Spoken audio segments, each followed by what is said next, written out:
back to Really Savvy. Today I have one of my favorite guests on, Ryan Gorman, CEO of Coldwell Banker Real Estate, the largest real estate company in the world. I think you have 100,000 real agents that work for you. That's right, more than 100,000 around the world. That's right.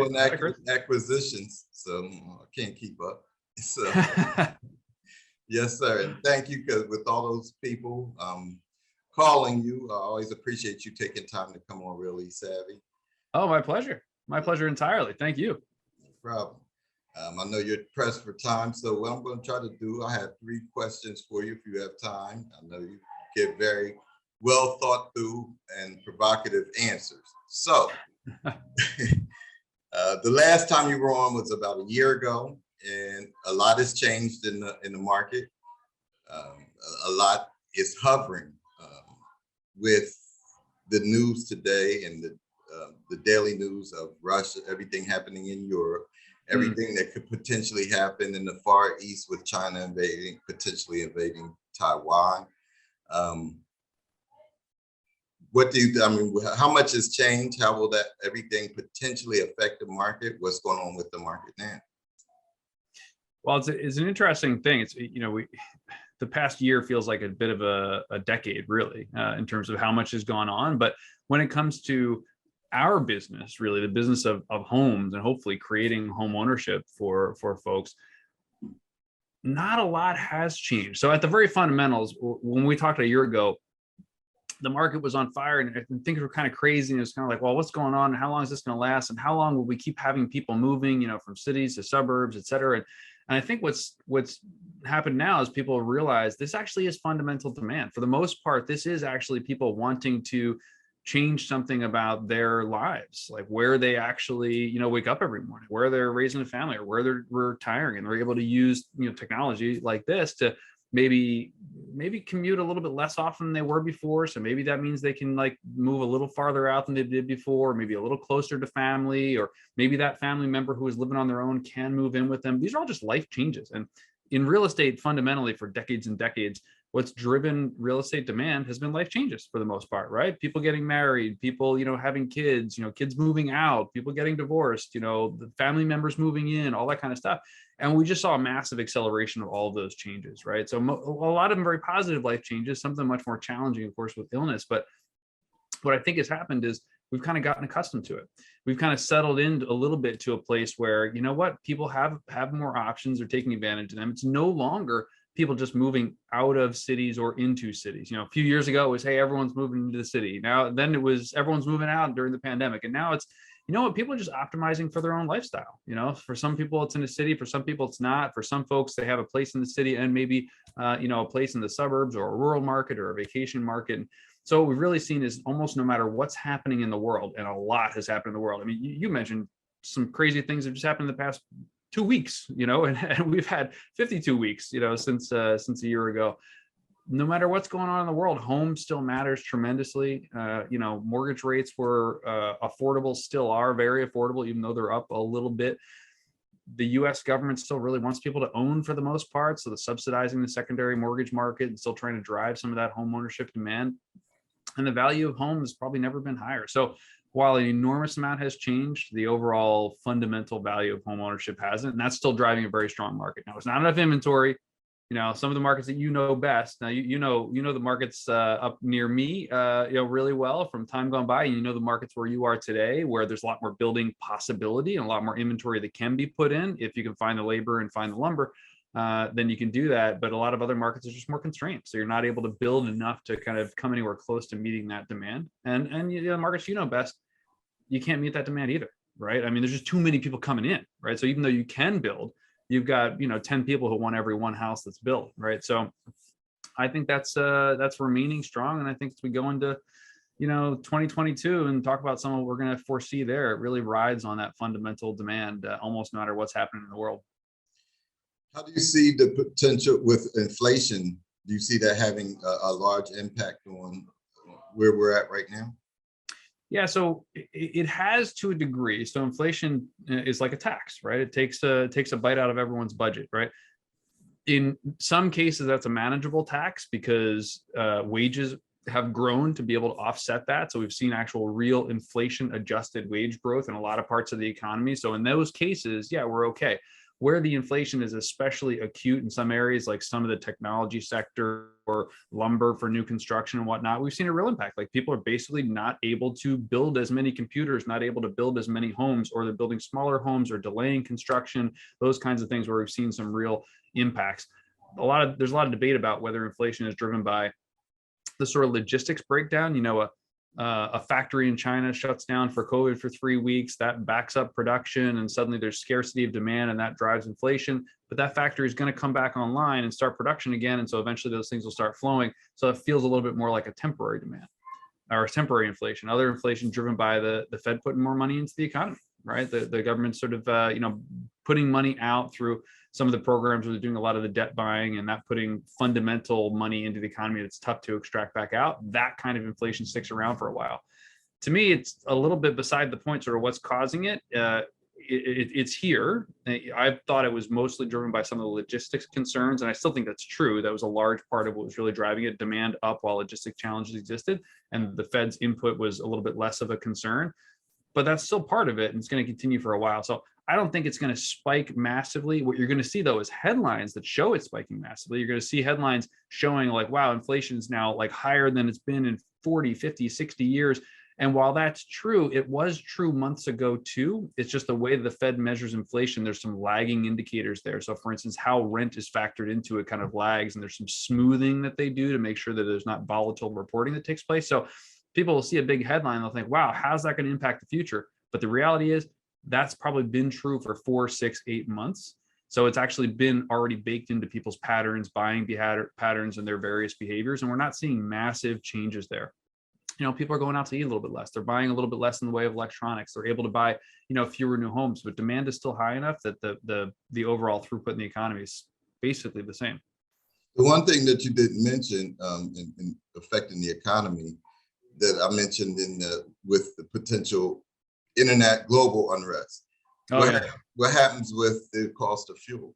Because as that goes up, is that going to have a tremendous, even more of an impact on inflation where we stand right now? Yeah, long ago and far away, about 20 years ago, my job was to actually try and predict crack spreads, or sort of like basically what the margins would be on taking raw petroleum, turning it into gasoline at various plants around the country. I can tell you, like, I never felt more stupid than when I was trying to actually predict what would happen in the fuel markets. It was so hard to do. There's so many different factors. Like now, back then, our fuel was for the most part coming from abroad. Today, with shale oil and a lot of the work that's been done in the US, a lot of our fuel, especially on the natural gas side, as well as the petroleum side, is coming from the domestic US. So we're in a little bit different spot in that the global market for fuel is not insulated, but our production of fuel is more insulated. So what goes on with OPEC in one part of the world, or what goes on with Russia in another part of the world, doesn't impact us quite as much. You'll see the fluctuations at the fuel pump. So you'll definitely see that. But what's called VMT, the vehicle miles traveled, basically how much people are driving, is actually pretty far down. So even increases at the fuel pump aren't impacting people's pocketbooks quite as much. Nonetheless, though, the price of gasoline, there's billboards for it everywhere you go, right? Every gas station you drive by, there's a giant sign with the price on it. That's not true for things like bread and milk and, pasta and other stuff where inflation has definitely factored in, but you're not seeing billboards everywhere you drive, whereas every gas station has those big numbers out there. So there's an emotional effect, I think, a sort of a psychological effect of seeing those numbers go up. But I think in the US, we have enough production capacity at this point that even unrest in the rest of the world isn't necessarily going to manifest itself in our pocketbooks in the way that would have 20 years ago, where we just wouldn't have had control over it, or we saw it happen 50 years ago in a pretty big way here in the US. So everything that you talked about, housing, it's a totally in some communities, this is a totally different conversation. There's no happy medium, it appears, between prosperity and community development and affordable housing. Like there's whole segments of communities that actually have nowhere to go. What do you see as a happy medium, and where do we go from here in those markets? Yeah, some of the worst cases that you're referring to, I'm glad you raised it, is in some of these markets where wow, look at that that city really revitalizing. Look at those, people flipping homes in an area where maybe there's been not very much investment into that housing stock for a long time. Now people are buying them and renovating them and selling them. And wow, isn't that amazing? It's kind of amazing unless you're living next door. You've always taken good care of your house, but suddenly your property taxes just shot through the roof and you're not able to make ends meet, or you're renting and your landlord suddenly sees that they can get $200, $300, $400, $500 more a month in rent than they were charging to you, and suddenly you've got a problem.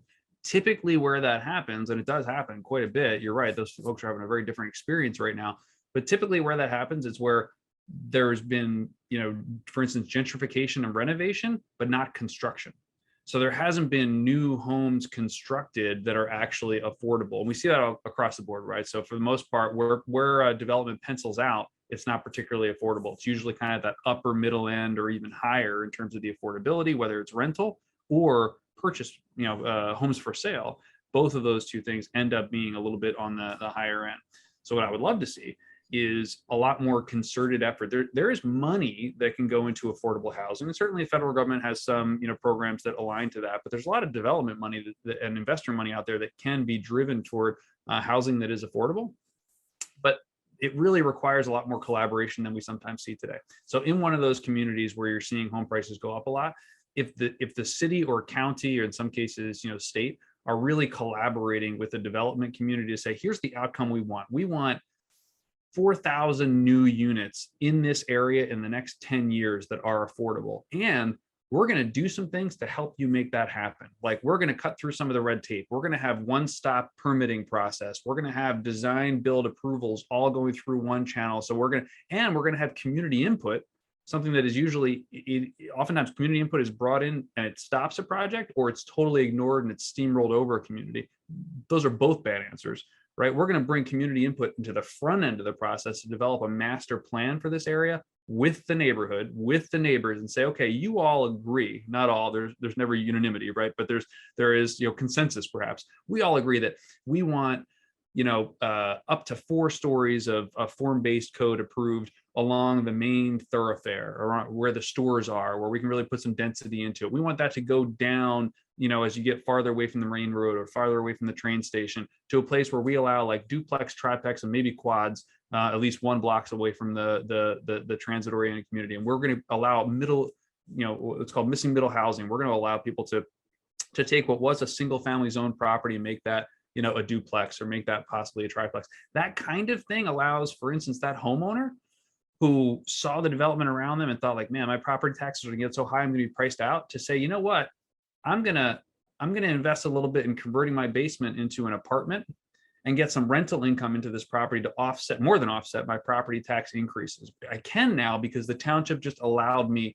to do that as of right, as opposed to the prior single family zoning that they applied here. Now suddenly we're working together to make a future that we want together actually come to fruition. And unfortunately, that's all too rare. But we are seeing some mayors run on platforms like that, some city council folk run on platforms like that, to be able to say, hey, this is what I want. I want us to all work together. We're not going to try and stop development, and we're not going to do development on top of everyone without getting any kind of input from them. We're going to collaborate at the front end so people have predictability, and we can build what we want to see in our community. That's where it really works well. Well, I don't know. You mentioned elected officials and government. That's not the sense. It's not the time to depend on that. I hope that same model that you just laid out, I think it kind of potentially would work out better if you see institutions of higher learning taking making strong investments in the communities around them, kind of like Temple or Penn, like it. Absolutely. And even if you have like community colleges and maybe some of the rural areas make investments, and then use the model that you have, so that doesn't get bogged down, and that's a lot longer than you have time to talk about today. But absolutely. I couldn't agree with you more. And as a matter of fact, I was just with one of our cold banker agents in Spokane, Washington, who does development work for community colleges to develop housing for community colleges, which makes it possible for some people who wouldn't otherwise have a chance at an education to be able to both work and go to school.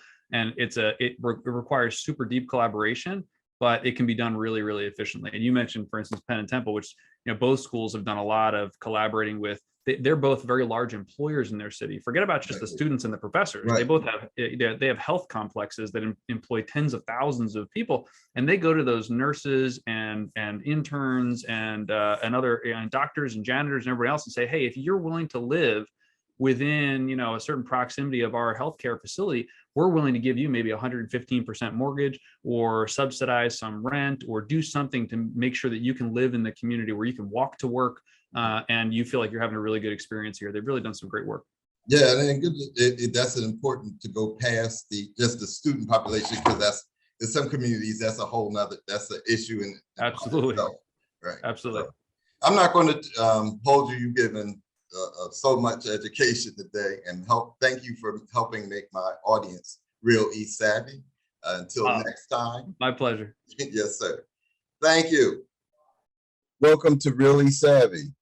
First show of the year with a familiar guest. If you've been following me that long, it's 2019.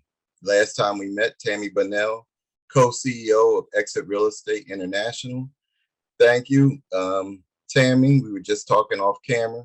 The last time we had the opportunity to speak, I had to drive all the way to BWI Airport and meet you for this conversation. I guess one of the benefits of COVID, I call it a benefit. You said that, you have your opinion, but I didn't have to drive all the way to BWI round trip from North Carolina. So how are you today?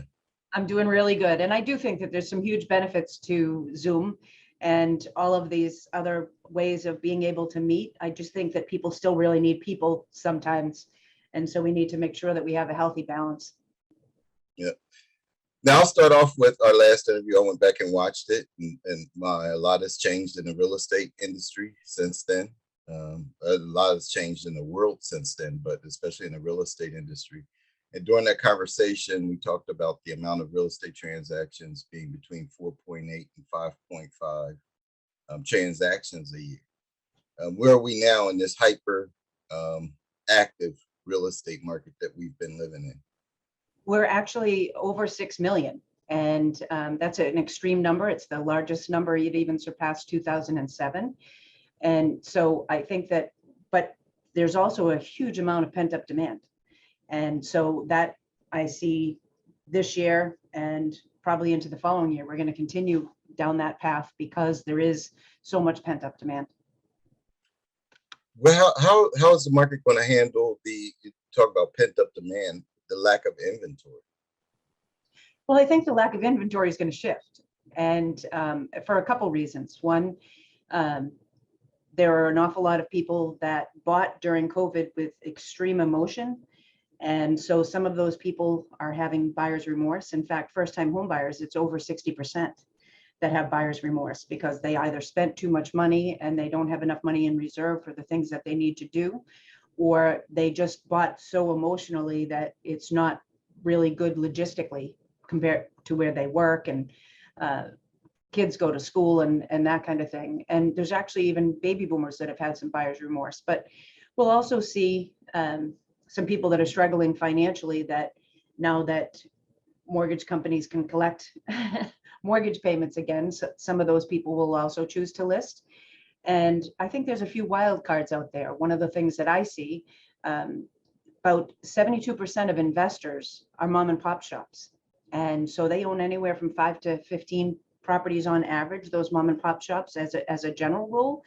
And a lot of them were counting on that for retirement, right? Their Social Security plus this, and they haven't been collecting rents for a long period of time. So they haven't been even necessarily doing the repairs to those properties. I think there'll be some great windows of opportunity for investors. And I think that there'll be great opportunities for a lot of first-time home buyers with some of those properties coming on the market as well. COVID calming down, I think that will also make it so that some people will be less fearful about opening up their home to listing it. And, a lot of people missed that wave. We saw prices go up and up and up, and a lot of people want to take as much advantage of it as they possibly can. And I think the first half of the year, we'll get a little bit more of a reality check, and, prices will go up, but not at the same rate that they've gone up. And so I think that will put more homes on the market too, because people will realize this is the max opportunity for them. Do you think that the inflation and gas prices, the election, all of those factors could possibly, being a big election year, could possibly also play factors into those? Can you say that again? The inflation, the cost of gas, as well as it being a big election year, could also have factors into the scenarios that you put in. Absolutely, absolutely. There's always, affordability, and even the reality check.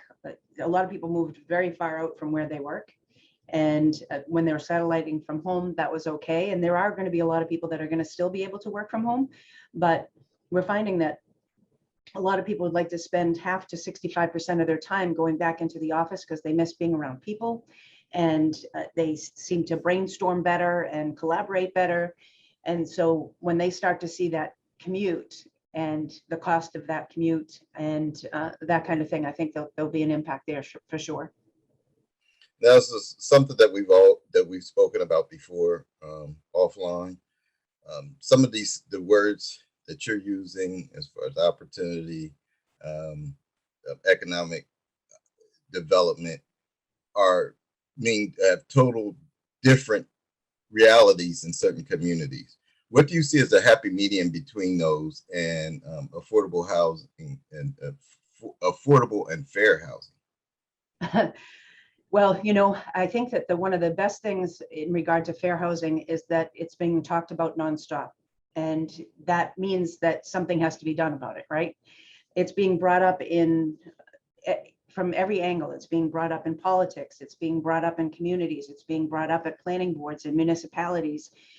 It's being brought up absolutely everywhere. And for me, I like to focus on the solution, where that solution is. And so if you look at places where people are doing things right, how can we duplicate that or do something similar so that we can make things work? There are programs out there like Home Free USA, providing grants and down payment assistance for people to give them that fair opportunity. The California Association of Realtors is providing grants so that they can help make that difference, right? And so when we watch the ones that work, maybe all we need to do is fine tune some of those and start spreading it across the entire country.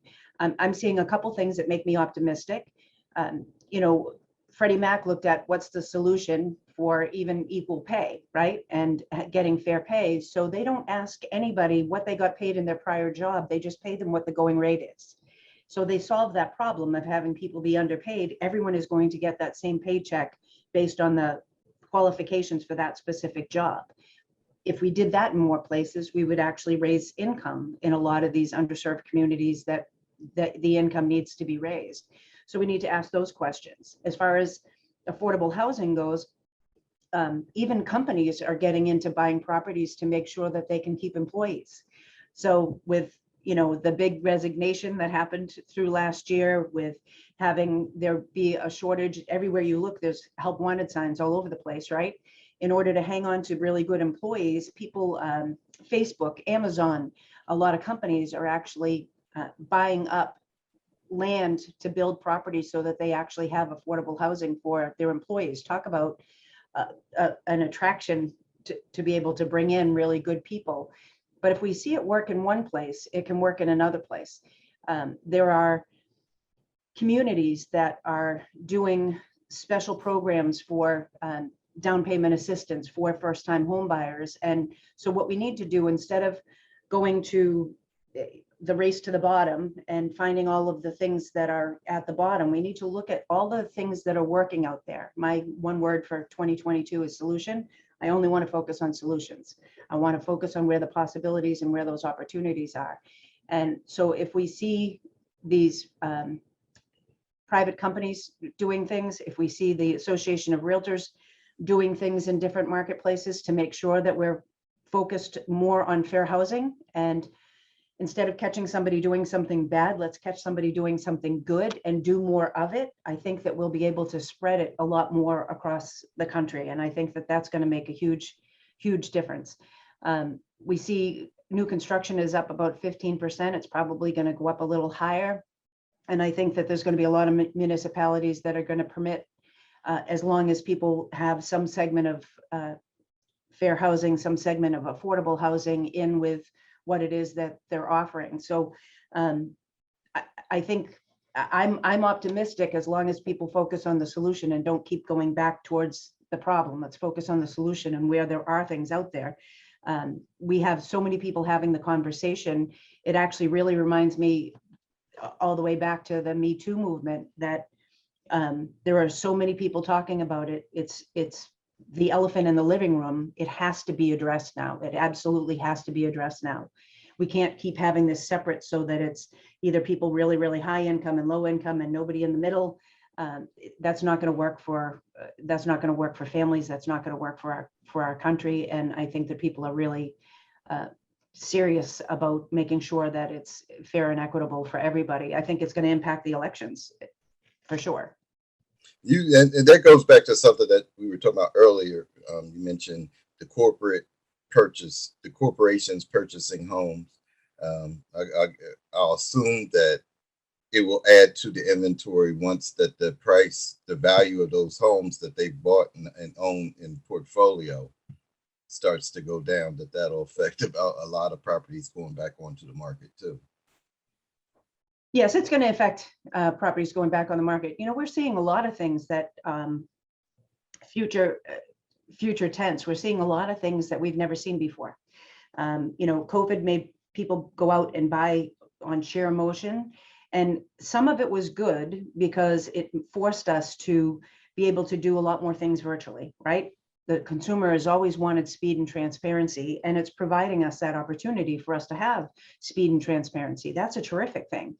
But they did too much high tech without enough personalization, without enough touch of having a skilled, you can't beat skill set and personalization. And so having a skilled realtor represent you so that they're aware of what all your circumstances are. People move because of their circumstances, right? They're making more money, they're making less money, they're becoming empty nesters, they're having a family, they move jobs, even COVID, that they wanted to be out and have more open spaces, right? And if they were going to be home more, they wanted that home to be more of a haven. People moving further and further out from cities, a lot of those circumstances. But the problem is that it almost went too high tech without people paying attention to that skill set and personalization. So we saw a tremendous amount of people, talk about raising the price of a property, that all the multiple bids. And so out of fear and sheer emotion, they were offering a tremendous amount more than what the property was listed for, and then waiving a home inspection and waiving appraisals in order to be able to get into the properties. And then they find out there's stuff wrong with the property, and especially first-time home buyers, they're not necessarily financially prepared for that, right? They could be a water heater away from not being able to pay their mortgage, and that is having a huge impact. So we actually see 68% roughly across the country, and it's different in each market, but that's a rough guesstimate, of first-time home buyers have buyer's remorse. And they either bought a property that's too far away from work and family, et cetera, because they wanted to just get something and hurry up and get something. So they were willing to move further and further out in order to be able to afford it. Or they bought something that, yes, they can make the mortgage payment, they can pay the taxes on the property, but if something goes wrong, they don't have enough money in reserves to take care of anything that goes wrong, whether it's for them personally or something that happens to the property. And with waiving an inspection, a lot of times they don't even know what it is that they're dealing with. Even baby boomers, about 30% of baby boomers have buyer's remorse because they bought so much on emotion. So we're going to see that shift. We'll see more properties come on the market because of a lot of people that haven't paid their mortgage payment during COVID, and that there's been a serious amount of time, and now they realize that it's too much for them. And so we're going to see those properties be listed. We'll see some foreclosures. It won't be anything like the worst recession since the Depression, but we will definitely see some foreclosures. And another wild card that I didn't expect, but we will definitely see, because of all of the things we've had with climate change, we're going to see some climate change foreclosure. The fires in California, some of those properties aren't insurable now. They've a property's burnt down, they need to rebuild, but it's such a risk factor for it to burn again that a lot of insurance companies aren't agreeing to insure. And if you have a mortgage, you have to have you have to have homeowners insurance to cover that mortgage. So we're going to see some things like that we didn't expect. Yeah, Go ahead. you said that, and I live in North Carolina, and the portions of Eastern North Carolina that have been impacted consistently due to climate change and the high water events that really affected those markets. Have you seen the insurance premiums and those risk managers at major insurance companies take those into account also? Absolutely. And if you notice, even on realtor.com, it shows where all the flood areas are. And that was never something that was a matter of public record to see. And so people are seeing a longer history of a property, which is going to make them make a decision on a yes or a no. Even the cost of that insurance, raising what their monthly payment is going to end up being after the fact. And so that's impacting people as well. The last question I'm going to ask, because I know you're a very busy person, to the industry, right? A lot of people ran out and got real estate license at this time because they saw all the activity and they saw opportunity to have a new career. What are the numbers? How much have more new real estate agents flooded the market, and how do you think that'll shake out over the next couple of years? This happens every time we have a wave, right? So 2000, yeah, I had a running joke in 2005, 2006 that literally you could send a monkey through a building with a purchase and sales agreement, and it would be signed on the other side. If you got pulled over in Florida, they'd pull out their real estate license before their driver's license, right? So many people got licensed because they saw this window of opportunity. But this is a serious full-time career. And if you're going to take it seriously and you want to be represented as a professional, then you need to really fine tune your skill set. You need to make sure that you personalize, and you need to be aware of all the facets that go on in a real estate transaction, what happened in the past, what's happening now, and what's happening in the future. People that are jumping in just to gain this window of opportunity, if they're not willing to do the work, they're not going to last. So we went up to, we're over 1.5 million, almost at 1.6 million. Realtors, that's the highest number it's ever been. But a lot of those people won't stay. They won't make it, and they won't stay because they're not willing to do the work. It's really easy when business is so busy. You know, I warn even our people about the same thing. You know, you get so busy and all the business is coming to you, you forget about marketing yourself. You forget about making sure you stay ahead of the curve on all of the windows of opportunity that are out there, right? You need to have that 30,000 foot view so you can see opportunities and trends. You need to have that 2,000 foot view of your state or province.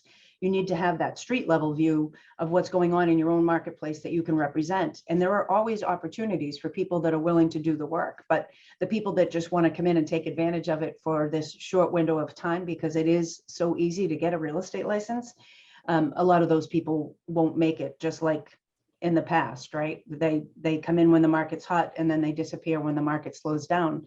When realistically, there's always enough business going on for people that are serious about it and that are true professionals. So we'll see some of those people weeded out probably starting the end of this year. Okay. Well, again, thanks for your time. I know how busy you are, and I always appreciate you taking time to come on Really Savvy and speak to me. I hope that we can do it more often, especially since I don't have to drive 7 hours to catch up. And enjoy the rest of your day, Tami. I thank you so much. It's a pleasure seeing you again. Thank you.